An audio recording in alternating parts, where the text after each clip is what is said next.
जय हिंद दोस्तों, my name is Kritika Sahu and आज के वीडियो में हम डिस्कस करेंगे कि करंट अफेयर्स कहाँ से पढ़ना है।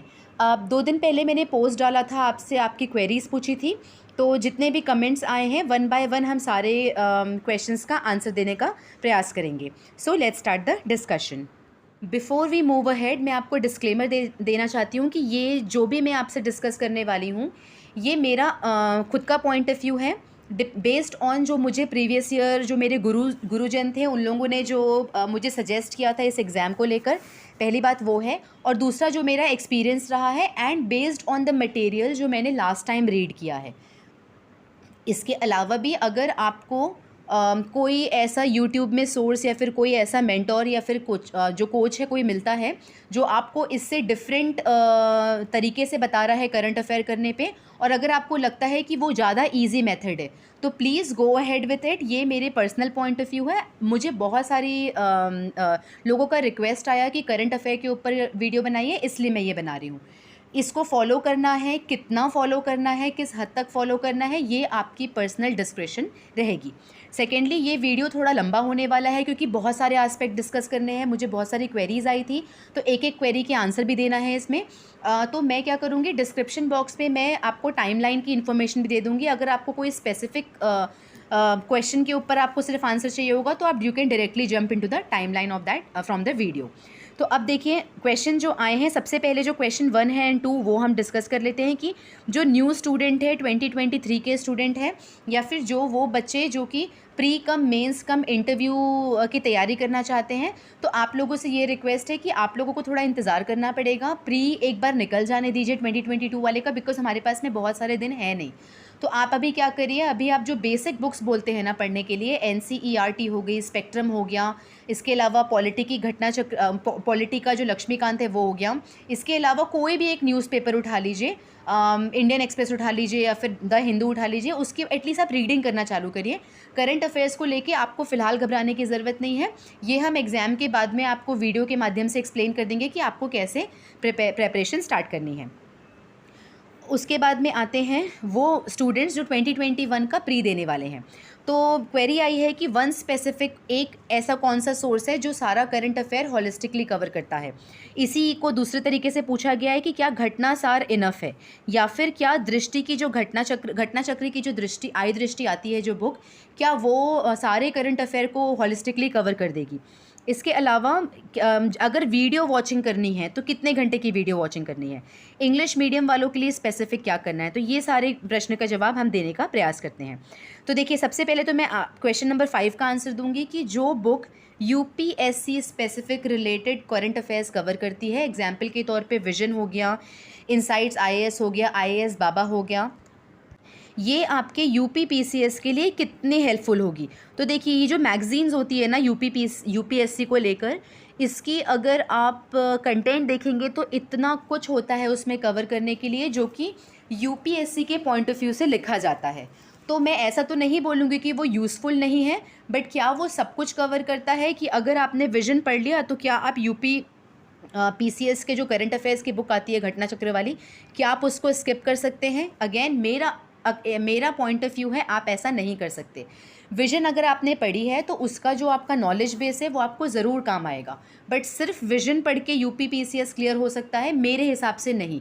बाकी डिफरेंट एक्सपर्ट्स का डिफरेंट पॉइंट ऑफ व्यू है, depending upon what you analyse on your own, depending upon your analysis of the previous year paper. इसलिए मैं आपको बोलती हूँ, बाकी वो सबकी बात करिए, आपको खुद को लास्ट 20 ईयर्स का पेपर एनालाइज करना है। कम से कम 5 साल का तो करिए, 5 से 10 साल का करिए, ताकि आपको ये समझ में आएगा कि एग्ज़ाम का पैटर्न क्या है। फिर आपको ये नहीं पूछना पड़ेगा कि मैम पुरस्कार वाले जो चीज़ें हैं, जो प्राइज़ होता है, अवार्ड्स होता है, अपॉइंटमेंट होता है, क्या हम इसको पढ़े या ना पढ़े बुक से। क्योंकि आपको खुद जब आप देखेंगे ना कि प्रीवियस ईयर में आपको क्वेश्चन पूछा गया है, स्पेसिफिक थीम को लेके पूछा गया है, स्पेसिफिक डेट को लेके पूछा गया है, जब आप खुद से देखेंगे ना, तब जब आप करंट अफेयर का बुक पढ़ेंगे ना, तो आपको पढ़ने को that will make sense to you. Otherwise आप मुझे बताइए, मैं आपको यहाँ पे 10 या मैं आपको यहाँ पे 100 तारीखें याद करा रही हूँ एंड 100 डेट्स आप ऐसे याद कर रहे हैं विदाउट नोइंग कि क्या ये इंपॉर्टेंट है कि नहीं। तो इसलिए ये भी आप बहुत इंपॉर्टेंट है आपके लिए। अभी तक अगर आपने नहीं किया है, आने वाले 4 या 5 दिन में आप यही करिए। 4 से 5 घंटा दीजिए और प्रीवियस ईयर पेपर का खुद से एनालाइज करिए कि किस टाइप के, एक बार रीड करना स्टार्ट तो करिए उस चीज़ को लेकर। टिल द टाइम आप खुद एग्ज़ाम के पैटर्न को नहीं पकड़ते, कितने भी आप वीडियोस देख लीजिए, आप एग्ज़ाम से दूर ही हैं। तो इसलिए अगर आपको एग्ज़ाम के जितने करीब आना है उसलिए आपको खुद से एनालाइज करना पड़ेगा, है ना। तो आप अगर देखते हैं तो अगर आपको क्या करना है, सिर्फ यूपी पीसीएस के लिए अगर हम बात करें 1.5 मंथ्स बचे हुए हैं, तो प्लीज़ यूपीएससी वाला मटेरियल अब छोड़ दीजिए। अगर आप यूपीएससी नहीं दे रहे हैं, सिर्फ पीएससी के स्टूडेंट हैं, सिर्फ फोकस ऑन यूपी पीसीएस वाला मटेरियल, जिसके बारे में हम आगे डिस्कस करने वाले हैं। अब हम देखते हैं कि यूपी पीसीएस से रिलेटेड कौन कौन से सोर्सेज अभी मार्केट में अवेलेबल हैं। तो जो इम्पॉर्टेंट सोर्स जिसके बारे में मुझे पता है, देखिए बहुत सारे पब्लिकेशंस हैं, वो अपनी बुक्स निकालते हैं। देखिए मोर और लेस अगर सबका कंटेंट देखेंगे ना, सबको आप मिला के देख लीजिए। एक काम आप यही करिए, अगर आप उत्तर प्रदेश में रहते हैं, किसी भी बुक डिपो में जाइए, कोई भी 3 बुक पकड़ लीजिए और साइड में उनके जो टॉपिक वाइज ना ज़रा सा ग्लैंस करने की कोशिश करिए। आप देखेंगे कि 70 to 80% मटेरियल ना सबका सेम रहता है एंड 20% मटेरियल डिफरेंट रहता है, क्योंकि वो डिपेंड करता है कि वो जो पर्टिकुलर बुक है वो क्या कंटेंट कवर कर रही है और कहाँ से कर रही है, तो है ना। सो बेसिकली आप कोई भी बुक पकड़ लीजिए, आपको कंटेंट 80% सेम ही मिलने वाला है। सेकेंडली, ये जो बुक्स हैं इसको मैंने पर्सनल देखा है, इसलिए मैं इसके बारे में कमेंट कर रही हूँ। इसके बियॉन्ड भी बहुत सारी बुक है, आप खुद उसका आप एनालाइज करिएगा कि कैसा है, और उसके बेस पे आप चूज़ करिएगा whether you want to go ahead with that source और नॉट। तो अब आ जाते हैं, जो पहली बुक है जो बहुत रीसेंट डिस्कशन में थी, कि जो प्रति की बुक आई है दृष्टि की, जो कि बिहार पीएससी को लेके है, क्या ये बुक यूज़फुल है। तो देखिए मैंने इंडेक्स देखा है, मैं आपको इसका इंडेक्स दिखाती हूँ। देखिए अगर आप इंडेक्स देखेंगे तो इंडेक्स में स्टार्टिंग में ही लिखा हुआ है कि जो प्रति की बुक है, यहाँ पे इस पैराग्राफ में पूरा लिखा हुआ है कि ये जो बुक है ना, ये बिहार पीएससी के लिए है। यूपी पीसीएस के लिए साल में वर्ष में बस एक बार यूपी पीसीएस परीक्षा के लिए जो पूर्व प्रकाशित की जाती है, जो ये प्रतिदृष्टि जो है वो बिहार के एग्ज़ाम के पॉइंट ऑफ व्यू से बनाई गई है। यहाँ पे देख लीजिए, यहाँ लिखा हुआ है ना। तो पर भी अगर आपने ये बुक ऑर्डर करी है, मैंने इस बुक का कंटेंट देखा है, काफ़ी अच्छा है। सिर्फ आपको यूपी पीसीएस के लिए आपको क्या स्किप करना है, अगर आपके पास में ये बुक है और पहले से देखना चाहते हैं, तो आप ये वाला जो पोर्शन है, जो केंद्रीय बजट और ये जो बिहार का जो बजट वाला जो हमारा ये है ना, और ये बिहार स्पेशल वाला जो पोर्शन है, इन दोनों को स्किप कर दीजिए। तो ये जो नेशनल न्यूज़ है, इंटरनेशनल न्यूज़ है, इसके अलावा बहुत सारे जो मिसलेनियस इन्फॉर्मेशन है एंड स्पोर्ट्स से रिलेटेड इन्फॉर्मेशन है, ये सारी इन्फॉर्मेशन आपके यूपी वाले एग्ज़ाम में भी काम आने वाली है। क्योंकि आई दृष्टि इज़ द बुक, जो मैं आपको हमेशा से बोलते आई हूँ, अपने सारे वीडियो में मैंने आपको एक ही सोर्स सजेस्ट किया है। तो आई दृष्टि की बुक में भी जब आप आएगा ना, तो आप पर वो बुक लेट आती है, अभी तक आई नहीं है, अभी भी मुझे लगता है 10 से 15 दिन वो लगाने वाले हैं, इतने जल्दी ये बुक आने नहीं वाली। देखिए बिहार के पीसीएस के लिए भी 20 दिन बचा था, तो 20 दिन बचने के पहले ये बुक आई है। तो इस सिनेरियो में कि जब बुक बहुत लेट आती है, तो आपको क्या करना है, आप अगर चाहें तो अगर ये बुक ऑर्डर कर ली है, आने वाली है, तो आप इस बुक से भी आप अपने करंट अफेयर्स की तैयारी स्टार्ट कर सकते हैं। अब आते हैं लास्ट ईयर मैंने क्या सोर्स यूज़ किया था। तो घटना चक्र की एक पॉइंटर करके बुक आई थी, उस पॉइंटर को मैंने कवर किया था। इसके साथ साथ ये पॉइंटर पहले आ गई थी, इसलिए मैंने यहाँ से अपनी पढ़ाई स्टार्ट कर दी थी। अगेन ये पॉइंटर हॉलिस्टिकली कवर सब कुछ नहीं किया था। इसको पढ़ने के बाद फिर जब आई दृष्टि मार्केट में आई, लास्ट 1 मंथ में, आई थिंक 28 डेज़ बचे थे एग्ज़ाम को, तब लास्ट ईयर की आई दृष्टि आई थी। तो जब वो आई दृष्टि आई, तब मेरा पॉइंटर ऑलमोस्ट आखिरी के आई थिंक 20-25 पेज बचे हुए थे और ख़त्म होने के कगार पे था। तब आई दृष्टि आई, तो मैंने क्या किया, आई दृष्टि का जो कंटेंट था उससे पॉइंटर के जो कंटेंट को मिला लिया। तो बहुत सारे ऑलमोस्ट ना 65 to 70% बुक का जो इन्फॉर्मेशन है, मैंने ऑलरेडी पॉइंटर से कवर कर लिया था। अब जो बची हुई इन्फॉर्मेशन थी ना, वो आई। सो बेसिकली ये दोनों बुक में से एक बुक चूज़ नहीं करनी है हमको। अगर मुझसे ये पूछा जाए कि कोई एक सोर्स बताइए, तो देखिए एक सोर्स के पीछे कभी मत जाइए। A minimum of 2 source you have to select. कोई भी 2 सोर्स सिलेक्ट करिए, बिकॉज क्या होता है, एक बुक की जो बची हुई इन्फॉर्मेशन रहती है ना, वो सेकंड बुक कवर कर देती है। तो कोई भी दो अगर पॉइंटर और आई दृष्टि में से अगर मुझसे आप पूछेंगे तो ये दोनों बुक ना सप्लीमेंट्री नहीं है, these are the complementary books. ये दोनों एक दूसरे को कॉम्प्लीमेंट करेगी। इसमें जो इन्फॉर्मेशन मिसिंग है ना वो यहाँ पे आपको मिल जाएगा, ठीक है। तो दोनों में से कोई एक बुक, दोनों बुक हमको पढ़ना है। इसके साथ साथ मैंने क्या किया था, मेरे पास में टाइम बचा हुआ था क्योंकि मैंने अच्छे से नोट्स मेकिंग करी थी, तो नोट्स मेरा ना बहुत जल्दी रिवाइज़ हो रहा था। तो उसने मैंने क्या किया था, कुछ मिस ना हो जाए, तो मैंने स्टडी फॉर सिविल सर्विसेज का जो लास्ट 3 मंथ्स का करंट अफेयर था उसके मैंने वीडियोस देख लिए थे। बट मैंने कब देखे थे वो वीडियो, जब मैंने ऑलरेडी ये दोनों बुक पढ़ ली थी। आई दृष्टि के कुछ आखिरी के पन्ने बचे हुए थे, तो जब ये चल रहा था तो साइड बाय साइड जब पढ़ने का मन नहीं करता ना, तब उस समय कान पे ईयरफोन्स लगा के मैंने स्टडी फॉर सिविल सर्विसेज का बस वीडियो देख रही थी। उसमें से नोट्स वगैरह मैंने कुछ नहीं बनाए थे। तो मैंने ये देखा कि व्हेन सर वो स्पीकिंग ना, तो मुझे बहुत सारी इन्फॉर्मेशन ऑलरेडी याद हो चुकी थी, क्योंकि मैं यहाँ पे 2 बार पढ़ चुकी हूँ ना उस इन्फॉर्मेशन को, और एक बार मैं अपने नोट्स को भी रिवाइज़ कर रही थी। तो उससे क्या हो गया, इसमें भी जो बचे कुचे हैं ना, अच्छा जो स्टडी फॉर सिविल सर्विसेज वाले हैं ना, जब वो मंथली वीडियो कवर करते हैं ना, तो वो ऐसा नहीं है कि हेवाई तरीके से कवर करते हैं।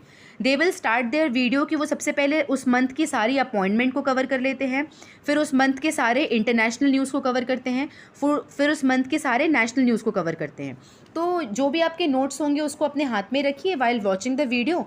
और अगर आपको कोई भी लगता है ना कि अच्छा ये नया इन्फॉर्मेशन है, ये नया अपॉइंटमेंट है, या फिर कुछ नया थीम बता रहे हैं सर जो कि मेरे नोट्स में नहीं है, उसका या तो आप स्क्रीनशॉट मार लीजिए या फिर अपने नोट्स को अपडेट कर लीजिए। ये आप तभी करिएगा जब आपकी जो 2 सोर्स है ना वो कंप्लीट हो जाएंगे और टाइम बचेगा। अभी भी बहुत सारा समय बचा है। एक बार आपकी नोट्स मेकिंग हो गई ना, मैं आपको बताऊंगी कि आप कितने जल्दी चीज़ों को कवर करने वाले हैं। तो टाइम बचेगा तो 1.5 घंटे की वीडियो होती है, 3 महीने का आपको देखना है ना। तो आपको मोर देन 6 to 7 आवर्स लगने वाले हैं अगर आपको वीडियो वॉचिंग भी करनी है तो। इसके साथ साथ अब बच जाता है टेस्ट सीरीज़। तो मैंने टेस्ट सीरीज़ क्या किया था, टेस्ट सीरीज़ का ना 3 से 4 टेस्ट मैंने फुल लेंथ दिए थे, ये जानने के लिए कि क्वेश्चंस कैसे आते हैं। क्वेश्चंस कैसे आते हैं वो मुझे समझ में आ गया। तो मुझे ये दिखा कि अगर मुझे इन्फॉर्मेशन इतने फैक्चुअल होते हैं क्वेश्चंस कि अगर मेरे को अगर मुझे इन्फॉर्मेशन पता है ना तो मैं उसका करेक्ट आंसर मार्क करूँगी। अगर मुझे नहीं पता है तो फिर सिर्फ या तो हम तुक्के मारेंगे या तो हम उस क्वेश्चन को स्किप करेंगे। तो मुझे एग्ज़ाम पैटर्न समझ में आ गया था। तो उसके बाद मैंने क्या किया था, आई थिंक 10 मैंने ध्येय और जो दृष्टि की जो आती है ना हार्ड कॉपी वाली, ये दोनों मैंने इसलिए सेलेक्ट किया था कि सस्ती है। मार्केट में अगर जाएंगे कोई भी कोचिंग सेंटर वाले देखेंगे तो वो बहुत ज़्यादा चार्ज कर रहे हैं, इतना ज़्यादा पैसे देने की ज़रूरत नहीं है। When the same thing is available, सब एक दूसरे के टेस्ट के क्वेश्चंस को कॉपी करते हैं। आपको 100 to 100 क्वेश्चन कोई नया बना के नहीं आने वाला है। कोई भी कोचिंग सेंटर वालों को देखोगे वो इधर के क्वेश्चंस कॉपी करते हैं। एटलीस्ट 60% वो कॉपी करते हैं, वो 50% बैठ के क्वेश्चन बनाते होंगे। अगेन ये मेरा एक्सपीरियंस है, मैं किसी को ब्लेम नहीं कर रही हूँ। कोई ऐसा होता होगा कि कोचिंग वाले वो 100 के 100 क्वेश्चंस खुद से बना रहे होंगे, बट मेरे नॉलेज में वो ऐसी कोई कोचिंग सेंटर नहीं है। तो आप क्या करिए, जो सबसे सस्ता वाला टेस्ट सीरीज़ होगा ना, 2 या 3 टेस्ट सीरीज़ उठा लीजिए। उससे आप एनालाइज़ करिए कि आपकी स्पीड क्या है। एक बार ठीक ठाक स्पीड होगी ना, फिर आपको क्या करना है, जो उसके आंसर में जाइए और वहाँ से जो करंट अफेयर्स के क्वेश्चंस है ना वो मैंने किए थे। तो आपको क्या करना है, कोई भी दो बुक उठानी है, उसको आपको कवर करना है। एक बुक को आप हॉलिस्टिकली कवर करेंगे, from page number 1 to page number 160 के अराउंड रहता है। फर्स्ट बुक को आप पेज 1 से पेज 160 170 तक आप बिल्कुल हॉलिस्टिकली कवर करेंगे। जो सेकंड बुक आएगी ना, उसको आप इसमें जो इन्फॉर्मेशन दी है ना पहले बुक में, उसको मैच करेंगे, और जो इन्फॉर्मेशन छूट गई होगी सिर्फ दूसरे बुक से उसी को कवर करेंगे। मैं तो आप क्या कर सकते हैं, आप अगर घटनासार देख रहे हैं, घटनासार को अगर आपने पेज 1 to 160 पढ़ा है, तो जब दृष्टि आएगी ना, आई दृष्टि वाली बुक, उससे आप क्या करिएगा, घटनासार में ही छोटे छोटे वर्ड से ना स्क्रिबल कर लीजिएगा, ताकि आपको एग्जाम हॉल में एक ही बुक उठा के ले जानी पड़े अगर आपको रिवीजन करना है तो, है ना। एक तो ये करिए, दो बुक उठानी है आपको। वो बुक उठाने के बाद में आपको जो टेस्ट सीरीज़ लेंगे ना, उस टेस्ट सीरीज़ में से जो करंट अफेयर्स के क्वेश्चन है ना, उसको आपको अच्छे से ग्लैंस करना है, देखना है कि आप उसको सॉल्व कर पा रहे हैं कि नहीं कर पा रहे। अगर कोई क्वेश्चन आपको नहीं आता तो उसके नोट्स आपको वहाँ पे बनाने हैं। ऐसे अगर आपने 20 या 25 बुकलेट के भी करंट अफेयर के क्वेश्चन बना लेते हैं ना, आपका करंट अफेयर्स रेडी है। अगर आपको 35 क्वेश्चन आएंगे तो 35 क्वेश्चन में से आप 30 क्वेश्चंस करेक्ट मार्क करके आएंगे। 30 का टारगेट नहीं भी रखेंगे, अगर आपसे मतलब 2 अगर कोई भी सोर्स कवर कर रहे हैं ना, तो बुरी से बुरी हालत में आप 25 क्वेश्चन करके आने वाले हैं। और अगर मान लो आप थोड़ा बहुत भी अटेंटिवली अगर ढंग से अगर आप रिवीजन किए होगे ना, ट्रस्ट मी ऑन दैट, आप 28 to 30 क्वेश्चंस बना के ही आएंगे अगर रिविजन आपने प्रॉपरली किया है तो। सो अब वो जो 2 बुक पकड़नी है, इनमें से आप कोई भी 2 बुक पकड़ सकते हैं, जिसमें से जो आई दृष्टि होगी, आई दृष्टि आपके लिए चॉइस नहीं है, चाहे आप इंग्लिश मीडियम वाले हैं या फिर आप हिंदी मीडियम वाले हैं। इंग्लिश मीडियम वालों को क्या करना है मैं आगे डिस्कशन करूँगी आपको इस वीडियो में। चाहे वो इंग्लिश मीडियम वाले हैं या फिर हिंदी मीडियम वाले हैं, जो आई दृष्टि आने वाली है उसको आप स्किप नहीं कर सकते। और जो सेकंड बुक है, जो सेकंड आपको कॉम्प्लीमेंट्री करेगी बुक, जो बचे हुए बुक है ना, इनमें से कोई भी एक आप पकड़ लीजिए। इसके नाम में जो प्रतिदृष्टि की बुक आई है बीपीएससी, मैंने दिखा दिया है उसको आपको। दूसरी है घटनासार, घटनासार हाफ ईयरली अभी तक आई हुई है, एनुअली आएगी तो उसे भी उठा लीजिए, अदरवाइज़ हाफ ईयरली से एटलीस्ट स्टार्ट तो करिए करना। जो घटनासार हाफ ईयरली आई है ना, वो भी आपको अक्टूबर 2021 से मार्च 2022 तक के लिए आ चुकी है बुक। तो समझिए लास्ट 6 मंथ तो ये कवर कर ही रहा है ना, तो सबसे इंपॉर्टेंट तो लास्ट 6 मंथ ही होते हैं, राइट। तो घटनासार भी अगर उठाते हैं तो जो घटनासार की जो बुक है ना, वो आपको पॉइंटर वाली बुक का काम करेगा। जैसे मैंने लास्ट ईयर पॉइंटर की बुक जो आपको बोली है ना, तो घटनासार की जो हाफ ईयरली बुक है ना, ये आपकी पॉइंटर का काम करेगी। इसके अलावा एक परीक्षा मंथन करके बुक आती है। परीक्षा मंथन भी हिंदी मीडियम में है, आई थिंक इंग्लिश मीडियम में है कि नहीं ये इसका नॉलेज मुझे नहीं है, या तो आप परीक्षा मंथन उठा लीजिए। परीक्षा मंथन अगेन एनुअल बुक है। इसके अलावा लक्ष्य की बुक आती है। लक्ष्य की जो आई थिंक लक्ष्य ही परीक्षा मंथन है as far as I know, ये इंग्लिश मीडियम में आती है और ये quarterly, half yearly and annually तीनों आती है। तो मार्केट में आप देख लीजिएगा, yes as far as I know परीक्षा मंथन की बुक का नाम ही लक्ष्य है। तो आप इसको जाके एक बार मार्केट में देख लीजिएगा। अच्छा, इस बुक का रिव्यू क्या है ये मुझे नहीं पता। तो अगर इंग्लिश मीडियम वालों को हिंदी पढ़ने के लिए बहुत दिक्कत, जिस तरीके से मैं बताने वाली हूँ आगे, अगर वो वाला मेथड भी आपको नहीं जम रहा है, तो इन दैट केस आपके पास में फिर आगे ज़्यादा कोई चॉइस बचता नहीं है। स्टडी फॉर सिविल सर्विसेज वाले का है तो आपको वीडियो देखना पड़ेगा, या तो you have to go with Pariksha Manthan. परीक्षा मंथन का जो लक्ष्य की बुक है वो कैसी है, उसका रिव्यू क्या है, एक बार आप यूट्यूब में 2-3 वीडियो कम से कम देख लीजिएगा। कोई भी एक्सपर्ट्स ने इसका रिव्यू दिया होगा कि इसका कंटेंट कैसा है। इसके अलावा एक आती है ई दृष्टि। जो लोग आई दृष्टि और ई दृष्टि में कंफ्यूज हो जाते हैं, तो मैं आपको दोनों का कवर दिखा देती हूँ, आपको कंफ्यूज नहीं होना है। जिस आई दृष्टि के मैं बात कर रही हूँ, सो बेसिकली आई मतलब वो आँखों का बड़ा सा किसी लड़की के आँख का पिक्चर है, इसलिए वो आई हो जाता है। तो आई दृष्टि ऐसे आती है। ये लास्ट ईयर की बुक है 2021 वाली। ऊपर लिखा होता है घटना चक्र, नीचे आई दृष्टि, ठीक है। एक तो ये, दूसरी देखिए ये कॉपीड वर्जन है, ये आई दृष्टि वाला नहीं है, ये ई आँखों का पिक्चर यहाँ पे भी है, और मगर इसमें क्या लिखा हुआ है, ये ई दृष्टि की बुक है। ये वो बुक नहीं है जिसकी हम बात करते हैं। दूसरा यहाँ पे भी देखिए, ये भी ई दृष्टि की बुक है, ठीक है। और ये करंट अफेयर्स की बुक है, ये वाली भी हम नहीं बोल रहे हैं, हम आई दृष्टि की बात कर रहे हैं, ठीक है। यहाँ पे भी आँख की पिक्चर है, बहुत छोटी आँख की पिक्चर है, मगर this is not what we are talking about. तो वैसी बुक थी। तो आई दृष्टि और ई दृष्टि में आप बिल्कुल कंफ्यूज मत होइएगा। आई दृष्टि पकड़नी, आई दृष्टि का मतलब है जो घटना चक्र की दृष्टि की बुक आती है, एनुअल बुक, जिसमें आँख की पिक्चर बनी होगी, ठीक है।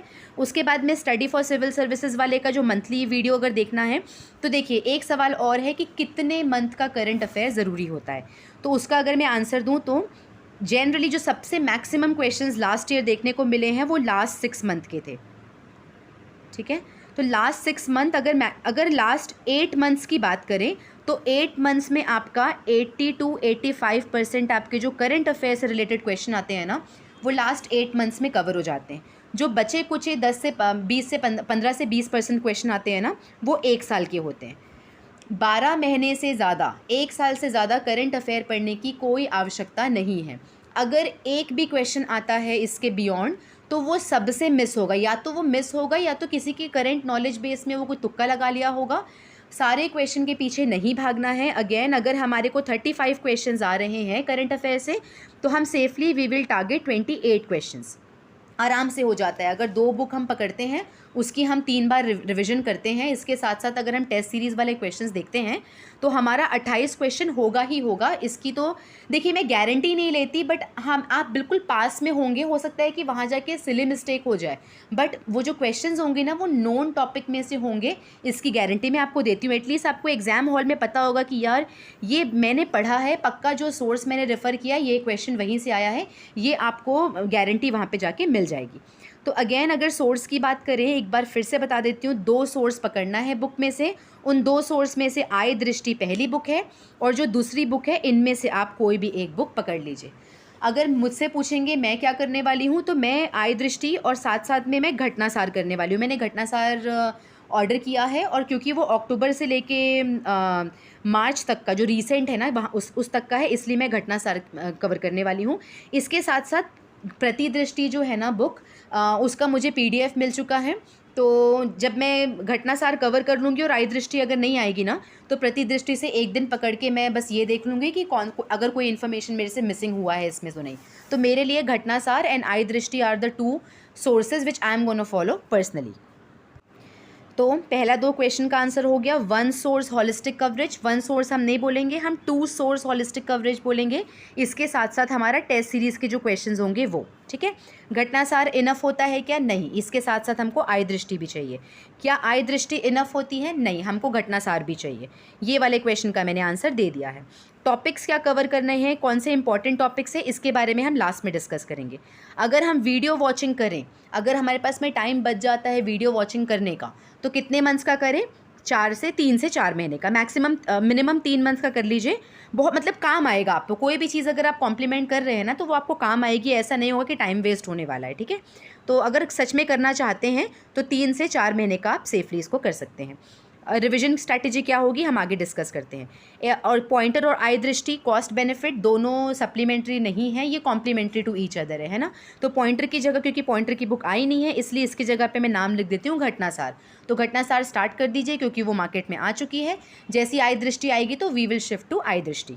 प्रतिदृष्टि के बारे में मैंने आपको बता दिया है। तो अब सिर्फ 2 क्वेश्चन बच जाते हैं, वो है कि कौन कौन से इंपॉर्टेंट टॉपिक्स हैं और दूसरा है कि रिविजन स्ट्रैटेजी क्या है एंड इंग्लिश मीडियम वालों को क्या करना चाहिए। Now to answer the question कि इंपॉर्टेंट टॉपिक्स क्या है। इंपॉर्टेंट टॉपिक के पीछे भागने के पहले you need to make sure कि आप कोई भी एक बुक पेज नंबर 1 से लास्ट पेज तक आपने रीडिंग मारी है। रटा है नहीं रटा है, इन्फॉर्मेशन कितना याद है कितना याद नहीं है, वो इम्पोर्टेंस नहीं रखता। आपको इम्पॉर्टेंट टॉपिक के पीछे भागने से पहले कोई भी एक बुक पकड़िए, पेज 1 से लेके लास्ट पेज तक एक बार रीडिंग मार लीजिए, ठीक है। वो मारने के बाद में जो आय दृष्टि आएगी है ना, जो बुक आय दृष्टि आने वाली है, उसमें जो चैनल है UPSC हिंदी, ठीक है। UPSC हिंदी में एक सर हैं निशांत सर। जैसी ये बुक आती है ना, वो निशांत सर क्या करते हैं, वो बुक के PDF के साथ में ही आपको पढ़ाते हैं और आपके साथ में पढ़ते जाते हैं। पढ़ते जाने के साथ में वो क्या करते हैं, जैसे मान लो अगर ये 8-10 लाइन लिखी हुई है, तो उन 8-10 लाइन में जो इम्पॉर्टेंट वर्ड्स और इम्पॉर्टेंट लाइन है ना, वो आपको साथ साथ लाइन मार्क करवाते जाते हैं।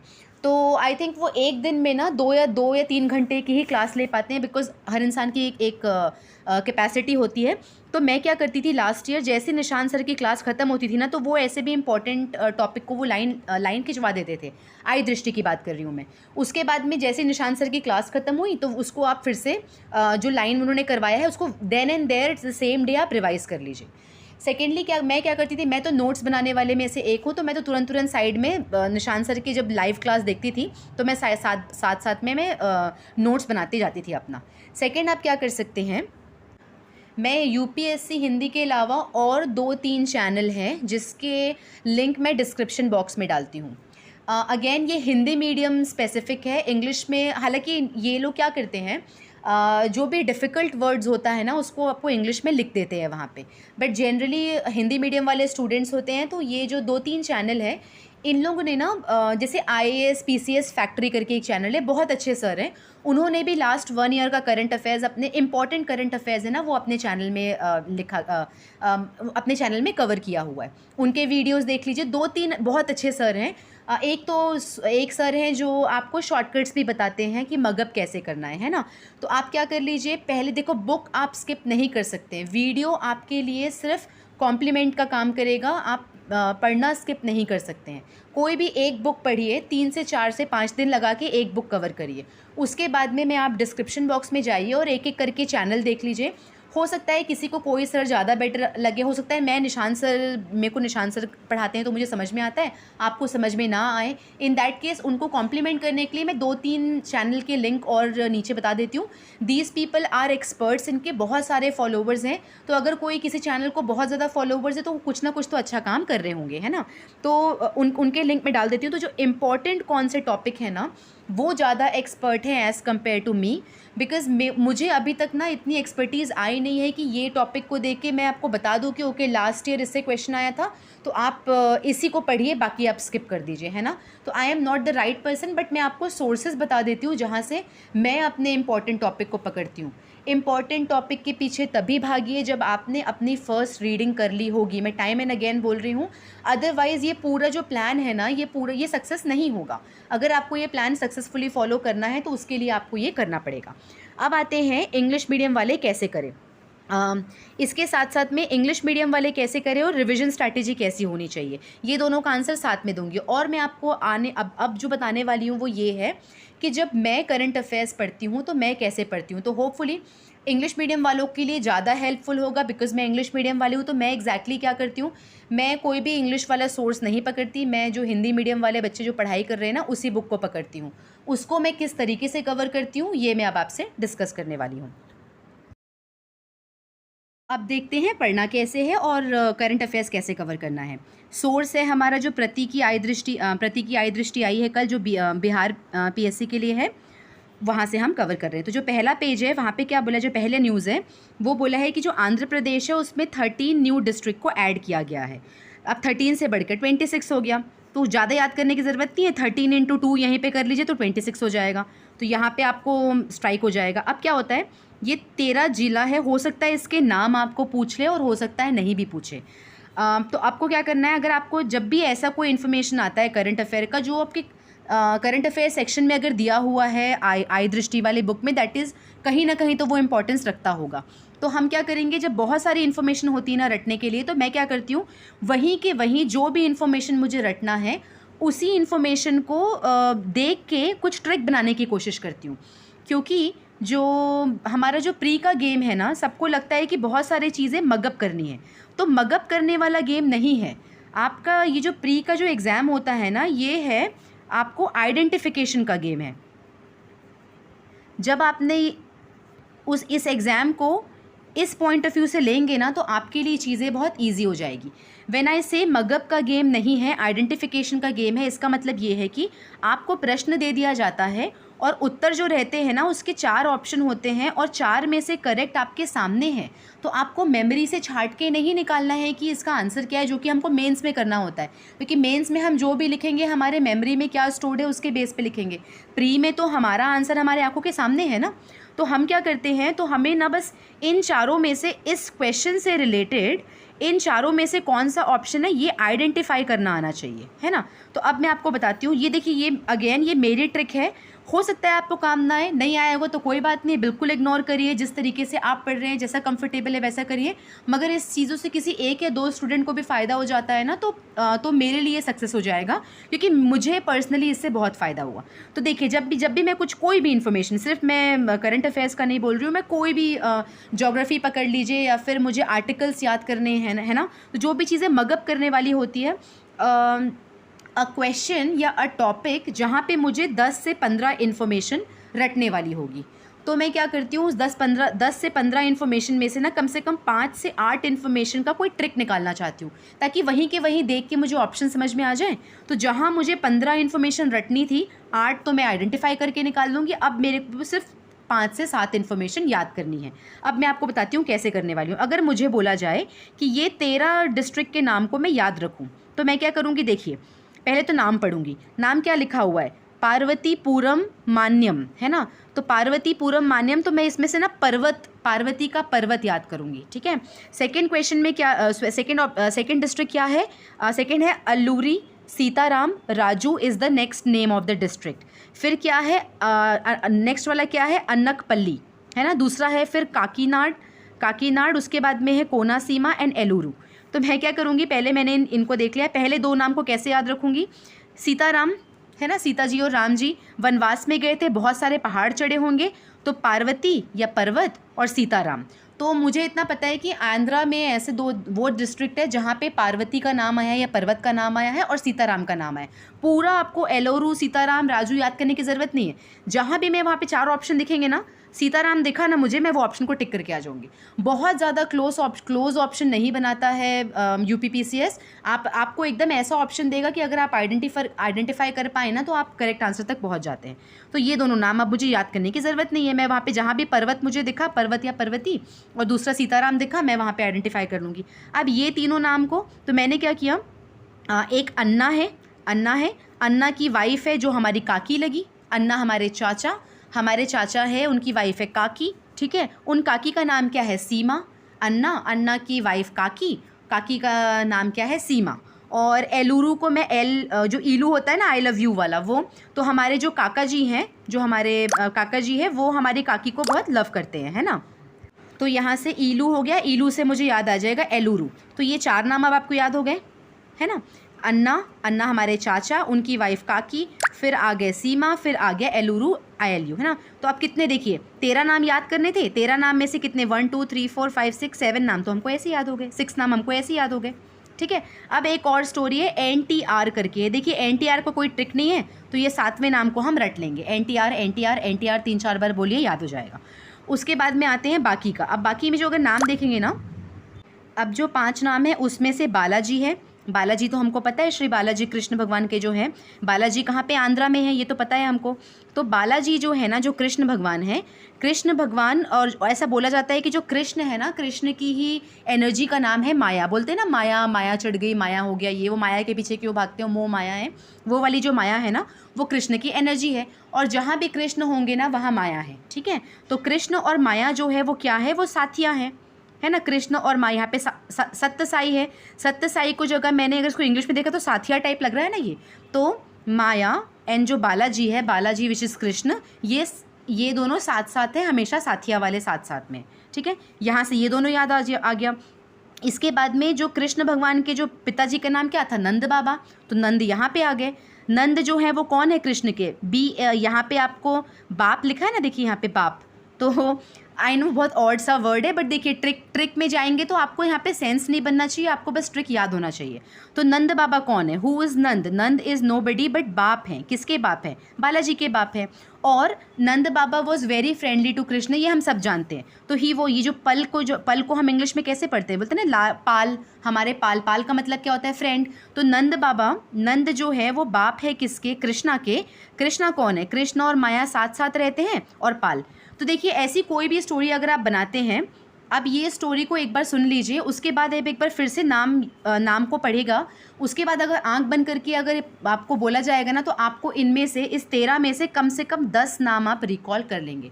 अगेन ये मेरी टेक्निक है, अब ज़रूरी नहीं है कि आप भी कृष्णा, नंदा और बाल या पाल आप इस तरीके से बनाएं। अपने तरीके से जब भी आपको नाम दिखे, आपको जो भी सूट करता है ना, उस 10 इन्फॉर्मेशन को कम से कम 5 ऐसा दिखेगा कि आपको देखते ही वहाँ आइडेंटिफाई हो जाना चाहिए। देखिए अगर मुझे कल को क्वेश्चन आता है कि आंध्र प्रदेश में जो नया डिस्ट्रिक्ट था, इन चारों में से कौन सा वो डिस्ट्रिक्ट है, अगर ये एलुरू, सीताराम, राजू वाला अगर डिस्ट्रिक्ट होगा, तो मैं सीताराम देख के ही आइडेंटिफाई कर जाऊंगी, अच्छा हाँ ये वाला तो था ही था, वहाँ पे ऑप्शन करेक्ट हो जाएगा। अगर मुझे यहाँ पे अन्ना माया हो जाता है, तो माया मुझे पता है राइट कि माया और कृष्ण वाला हमने पढ़ा है वहाँ पे, बालाजी वाला, तो वहाँ जाके क्लिक हो जाएगा। तो रटने के लिए मैक्सिमम चीज़ों को आप क्या करिए, ट्रिक के मदद से वहीं लिख लीजिए, जो भी आप निमोनिक्स बना रहे हैं वहाँ पे लिख लीजिए, और बाकी जो बच जाएगा उसको याद कर लीजिए। जैसे कि NTR का कोई ट्रिक नहीं बन रहा था, तो इसको आपको रटना पड़ेगा, है ना। तो लाइक दिस आप करेंगे। आप देखिए जो इतना इन्फॉर्मेशन है ना, ये सारा जो न्यूज़ है, इसकी इन्फॉर्मेशन के जो नोट्स है ना, मैंने इतना सही बनाया है। देखिए ये इसके नोट्स हैं, इतना पोर्शन, ठीक है। इसमें क्या लिखा हुआ है, ये मेरे नोट्स हैं जिसको मैं रिवाइज़ करूँगी। तो इसमें क्या लिखा हुआ है कि जो आंध्रा है 13 न्यू डिस्ट्रिक्ट, जिसमें से 13 × 2 26 हो गया, अब 26 है। मैंने पूरा नाम नहीं लिखा है, जो मेरे ट्रिक को मुझे याद रखना है ना, मैंने बस वो ट्रिक के नाम रखे हैं। मुझे पर्वती याद रखना है, मुझे सीताराम याद रखना है ना। मुझे अन्ना अन्ना, काकी का मैंने पूरा नाम नहीं लिखा है, काकी नाड़, मैंने सिर्फ काकी लिखा है। एलुरू, आई लव यू वाला एलुरू, काकी का नाम सीमा, है ना, मैंने पूरा नाम नहीं लिखा है, जो मेरे ट्रिक है सिर्फ। तो अपने नोट्स में मैं सिर्फ ट्रिक वाला नाम याद रख रही हूँ। तो लाइक दिस, ये मेरे नोट्स हैं। इसके अलावा अगर आप देखेंगे वो नाम के बाद यहाँ पे एक्सप्लेन किया हुआ है कि जो भी एक एक ज़िला है ना, वहाँ पे एक एक जो यहाँ पे एक लोकसभा निर्वाचन क्षेत्र से सटा हुआ है। निर्वाचन क्षेत्र मतलब जो इलेक्टोरल डिस्ट्रिक्ट होते हैं ना, वो इलेक्शन कमीशन वाले वो है। तो यहाँ पे मैंने वही लिखा हुआ है कि each district has the electoral district. इनमें से एक्सेप्शन भी है, इनमें से 2 हैं जो एक्सेप्शन है, जो कि है Sitaram and Parvati, which is the first 2 names. इनको तो हमको साथ में ऐसे भी याद करना है। तो जितने भी 13 नाम हमने याद रखे हैं, ये हमारे वो एक्सेप्शन है। एक बार अगर आप किसी पर्टिकुलर न्यूज़ के साथ में थोड़ा समय बिता लेंगे ना, थोड़ा सा देख लेंगे क्या लिखा है क्या नहीं है, आपको जब दोबारा रिवाइज करेंगे ना, आप बिलीव नहीं करेंगे। अभी हम जो कितने 5 मिनट बोला होगा मैंने, ये 5 मिनट अगर एक न्यूज़ के साथ में बिता दिया, अगली बार जब आप रिवाइज़ करने आएंगे ना, आपको सिर्फ 2 मिनट से भी कम लगेगा। और जब थर्ड टाइम रिवाइज करेंगे ना, तो इसमें से देखिए मैक्सिमम इन्फॉर्मेशन आपको याद होगी। सिर्फ 1 2 3 वर्ड जो स्किप करना होगा वो आप देखेंगे और आगे बढ़ जाएंगे। तो एक पेज जो होता है ना, वो मतलब अगर हमने 30 पेज का अगर हमने नोट्स बना लिए ना, 30 से 40 पेज का करंट अफेयर्स का, तो ये टोटल 2 घंटे में रिवाइज होता है एंड ऑफ द डे में। इसलिए मैं नोट्स बनाना प्रेफर करती हूँ। नेक्स्ट न्यूज़ देख लीजिए। नेक्स्ट न्यूज़ में क्या बोला गया है। तो ये तो था कि न्यूज़ पढ़ना कैसे है, ठीक है। अब मैं बताती हूँ कि इंग्लिश मीडियम वाले कैसे इस न्यूज़ को पढ़ेंगे, ठीक है। तो यहाँ पे आपको क्या करना है, टॉपिक आप यहाँ से ले लीजिए। क्या लिखा है यहाँ पे, नागालैंड देश का पहला कागज रहित मतलब पेपरलेस।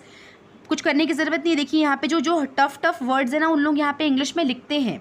तो जो इम्पॉर्टेंट वर्ड्स हैं ना, और यही इम्पॉर्टेंट वर्ड्स हैं जो कि आपको रटने हैं, है ना। नेशनल ई विधान एप्लीकेशन।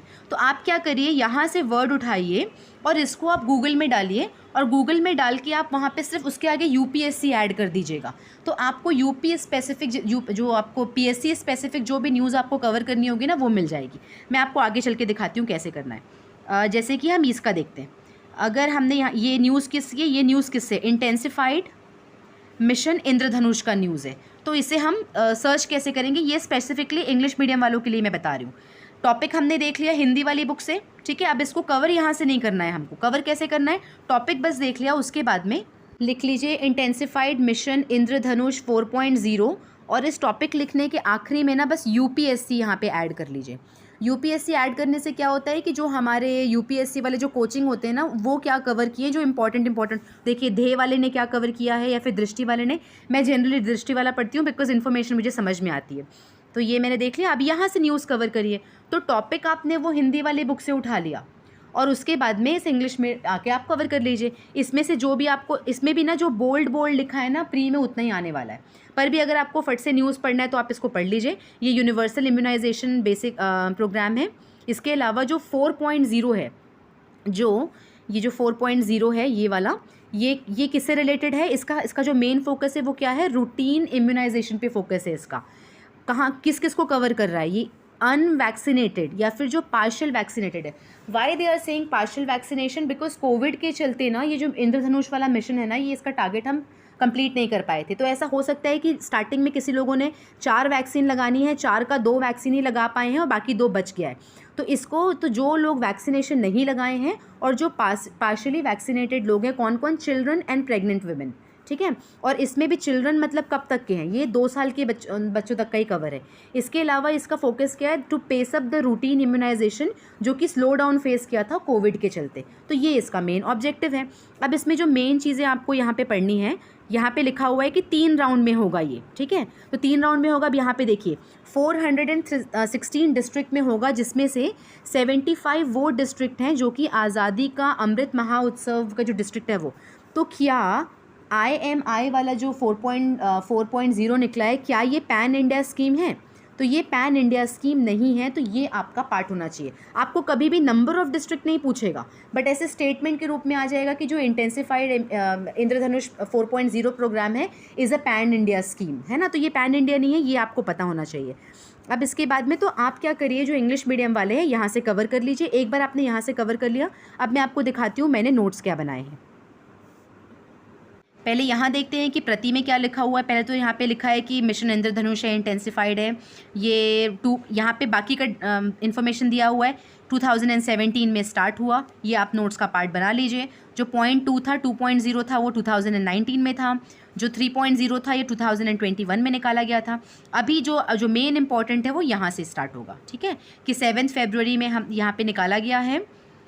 3 मंथ का है ये, है ना, और कहाँ कहाँ पे होगा, ये पैन इंडिया नहीं है। तो इससे रिलेटेड देखिए मैंने नोट्स में क्या लिखा है, ये मेरे नोट्स इतने से ही हैं, इसको मैंने यहाँ पे, this is my notes for intensified mission Indradhanush, मैंने यहाँ पे क्या लिखा है, जूम करती हूँ, चिल्ड्रन एंड प्रेग्नेंट वुमेन के लिए है, ठीक है। ये क्या है, UIP है, यूनिवर्सल इम्यूनाइजेशन प्रोग्राम है। इसके अलावा कौन सा वर्जन है, फोर्थ वाला वर्जन है ना।